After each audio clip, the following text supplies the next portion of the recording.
आप सब विचार कर रहे होंगे कि ये गौर गोपाल दास जी को क्या हो गया, ये हिंदी में वीडियो क्यों बनाने लगे। हाल ही में हम ये फेसबुक लाइव सेशन कर रहे थे जहां सब लोग अपनी आदतों को बदलने का प्रयास कर रहे थे। इस सीरीज का नाम था 21 डेज हैबिट चैलेंज।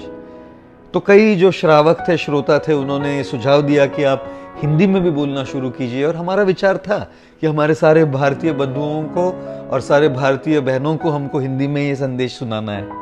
लेकिन एक दिन तो हद हो गई। एक व्यक्ति बार बार कमेंट कर रहे थे, हिंदी में बोलो, हिंदी में बोलो, और हमने ध्यान नहीं दिया तो कमेंट किए, हिंदी में बोल कुत्ते, हिंदी में बोल। हमको कुत्ते कहा उन्होंने। अब हिंदी में जब किसी को आप कुत्ते कहते हो ना तो चोट पहुंचती है, लेकिन संस्कृत में वही शब्द कुत्ता जब संस्कृत में कहा जाए श्वान, तो उतनी चोट नहीं पहुंचती। हिंदी में आपको किसी को मूर्ख कहना है तो आप कहोगे गधे कही के, चोट पहुंचती है ना किसी को गधा कहो तो। संस्कृत में यदि आपको किसी को गधा कहना हो तो आप कहोगे हे वैशाख नंदन।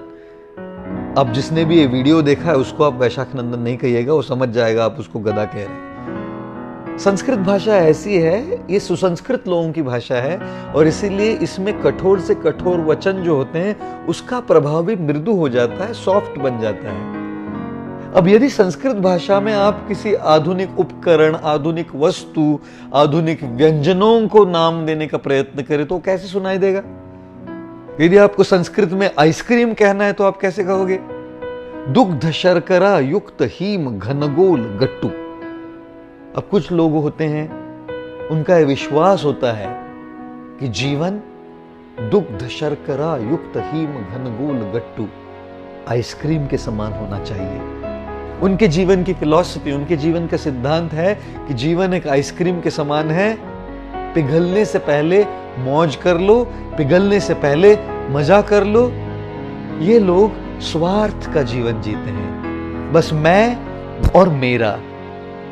किसी न किसी प्रकार से अपने जीवन में भोग करो, मौज करो, मस्ती करो और खुद सुखी रहो और खुश रहो। हम कई बार कहते हैं जीवन एक मोमबत्ती की तरह होता है। जिस प्रकार से आइसक्रीम पिघलती है उस प्रकार से मोमबत्ती भी पिघलती है।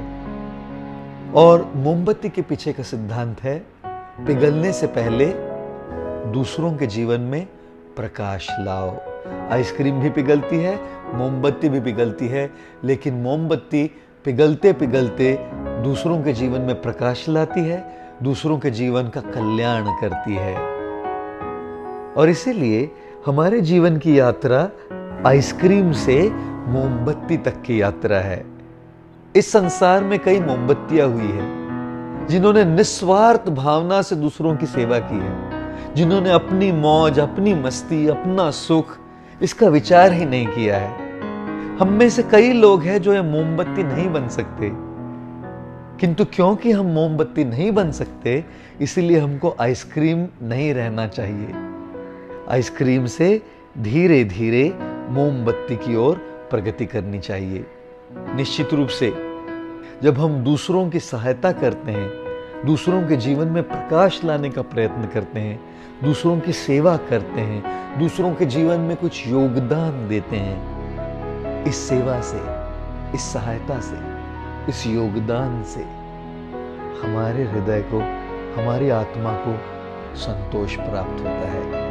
यदि जीवन में सच्चा संतोष पाना चाहते हो, यदि जीवन में सच्चे सुख का अनुभव करना चाहते हो तो भले छोटी मात्रा में क्यों न हो, लेकिन निस्वार्थ सेवा करने का प्रयत्न कीजिए। और इसीलिए हम कई बार कहते हैं यदि वास्तव में आपको योगी बनना हो तो सर्वप्रथम किसी के लिए उपयोगी बनो। धन्यवाद।